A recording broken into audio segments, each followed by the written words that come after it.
I'm going to try to show you how to do problem number 1 from problem set 1201, which you should have already messed around with, but I'm going to use GeoGebra to see what I can do with it. So the first thing I'm going to do is plot the complex number 1 plus I, which in GeoGebra you can actually just type 1 plus I, and then press enter.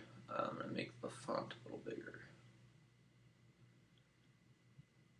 Okay, so you can see here, I typed 1 plus I, and it labeled it Z, and it's a complex number. And now what I'm supposed to do is I'm supposed to multiply that number, Z, just by I. So I'm going to do that, I to the first power, because I'm really doing I to the n times the quantity 1 plus I. So let me do that, and it labels it W. And you can kind of see that well, the new point is negative 1, 1, or negative 1 plus I. And if you think about the angles that are formed, this one had an argument of 45 degrees, or pi over 4. This one seems to have an argument of 3 pi over 4. Well, no, it does have an argument of 3 pi over 4. So they differ by 90 degrees. So now what I have to do is multiply it again. So actually, if you're in the input bar and you press up, you can see all the things that you previously entered. So I'm going to do that, and then just square I, because that's the next thing. And it takes me over here. It labels it Z1. It chooses what to label things. I don't exactly know how it chooses, but and you can see that this now is at negative 1, negative 1, so it seems to have rotated at 90 degrees again. But the absolute value, the distance from the origin, hasn't changed. And you know, at this point, we can't really be sure why. But it probably has something to do with the fact that, well, we'll figure it out later. And then I just want to keep going. So recall that, change it to a 3, recall that, change it to a 4, and it just overlaps our previous point.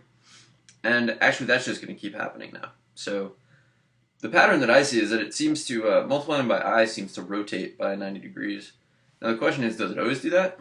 So let me change the position. So I clicked on Z over here in this list, and now I'm just using the arrow keys to move it around. You can actually pick it up and move it. And I guess the question is, are they always, is it always a rotation of 90 degrees? And maybe what's happening to the magnitude? Is it always the same? Not the well, yeah, it is the magnitude if we treat it like a vector, but the absolute value for these. So that's something we want to look at. I mean, by observation, it definitely is. I don't actually know what this is going to do. So let me see. I think it worked. So let me make a circle with a center at the origin, and with a radius A, which is the absolute value of Z. Okay, so now let me grab Z.